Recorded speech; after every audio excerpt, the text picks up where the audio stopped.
Hello, my name is Dr. Scott Scher. In this video, I interviewed Dr. Ted Atracoso. Dr. Ted is the founding pioneer of health optimization medicine in practice, as well as the chief science officer of Troscriptions. He developed health optimization medicine in practice in his own clinical practice in Manila over a decade. And as a foundational approach, he knew that this could help people over the long term, but it wasn't going to help them right now all the time. It could take time. And that's why Troscriptions was developed. And he talks about in this video how he developed Troscriptions, the initial formulations using Methylene Blue, and all of our ingredients and compounds from then on. Enjoy. Dr. Ted, why do you give a shit about charity? And why have you donated so much money, even when you didn't have any? Actually, you got me there because my usual criterion for meeting very rich people is I ask a question, do you have a charity? And if you don't have a charity, it's like, well, you're not worth knowing, right?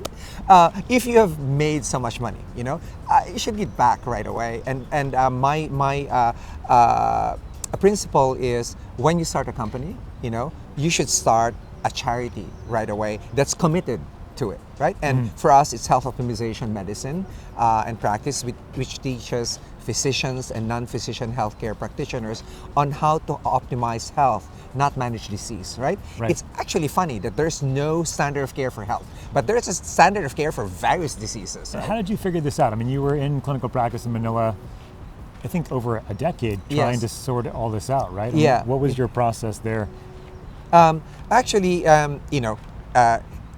Being in interventional neuroradiology, you sort of like have a closed mind about these things. But when you take a look at it, you are actually looking at the perspective from an organ level. But when you start going down to the cellular level, what really happens is that, well, cells comprise all of the body, right? And then suddenly you realize that, oh, you're not dealing with disease anymore, you deal with health. And so fundamentally, if you take care of the cell and all of its needs, the diseases start taking care of themselves, right? Beneficial side effects. So they're the beneficial side effects. Right. So unlike some organizations out there that are dealing with the root causes of health, of disease, we're after the root cause of health. Yes. And this is something you developed over about a decade, and then in 2009, and when was the first time you used the word health optimization medicine? Do you remember? Actually, after the term interventional wellness medicine was stolen from me, which is like Excellent. Yeah, I remember you said like it was maybe early 2010, 2012. Yeah. So this is now it's become a popular term. Yes. Over the last 4 or 5 years. But the thing is, people don't seem to know what optimization is, right? Yeah. And optimization is many solutions, right? What is the best for a particular situation? Like, for example, when you have a disease, either you manage it or it gets cured, right? So there's a stop. But optimization is continuous. Right. Yeah. So optimization, there is no end goal. There's a continuous goal of just optimizing health because health is dynamic.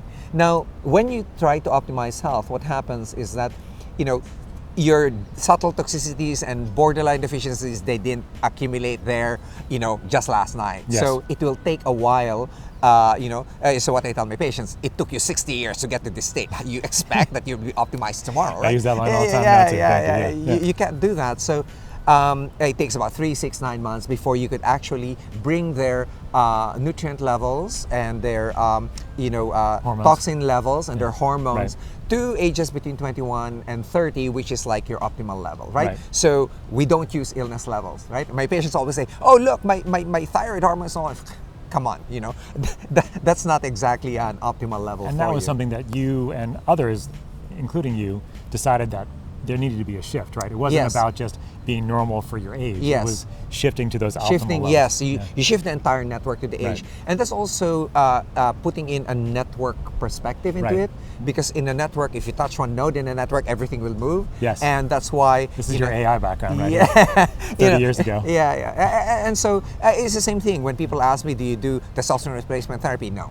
Exactly, do you, do you use growth hormone? Do you treat menopause? No. Yeah. You have to treat the entire network, of hormones, and it requires a lot of thinking. It does. Right. It and does. So and we illness medicine doctors once upon a time are very lazy to think. We just like think about the thyroid, and that's going to be our specialty. Or algorithms, or, especially if you're an ER doc or something like so, that. but the patients actually need something, right, to address like brain fog immediately, or their sleeplessness, or their anxiousness, Right. or their lack of energy.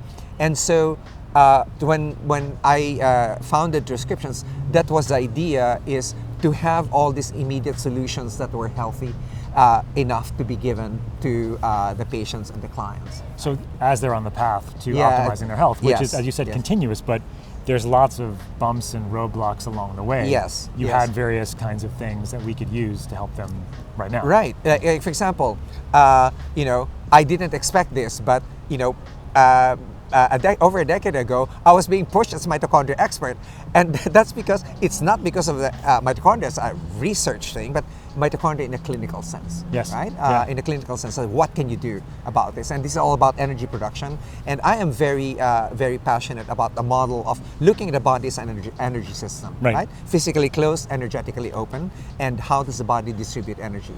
So when you have that kind of model, then you see that all aspects of lifestyle are actually contributing, either in detracting from energy or pushing energy. So if you take a look at Methylene Blue, the first product was actually for my own jet lag, right? Yeah. And your patients and all the congressmen and my jet setters. Yes, right? your jet setters. And then after that, and then providing mitochondrial energy with Methylene Blue, and then of course come the anxiousness, like, am I going to lose all my riches? No. You're dripping in diamonds crown. Yeah, it's a tough one. Yeah. And so the whole process has been in an integration of all the work that you've done for so many years. Yes. And you were in AI, you've done currency trading, you've done all these things, interventional radiologists, picking brains, but then pharmacology. And pharmacology too. And then that's how you medical formulated informatics. Yes. I forgot what 7 of your specialties. Yeah. But I mean, that's what Troscriptions is all about, right? It's kind of like that culmination. Yeah, and essentially reciprocity model, right? Yes. One needs something, we create it, we donate, right? And that's the model that I wish the new CEOs, when they create their companies, would do, is have a reciprocity model.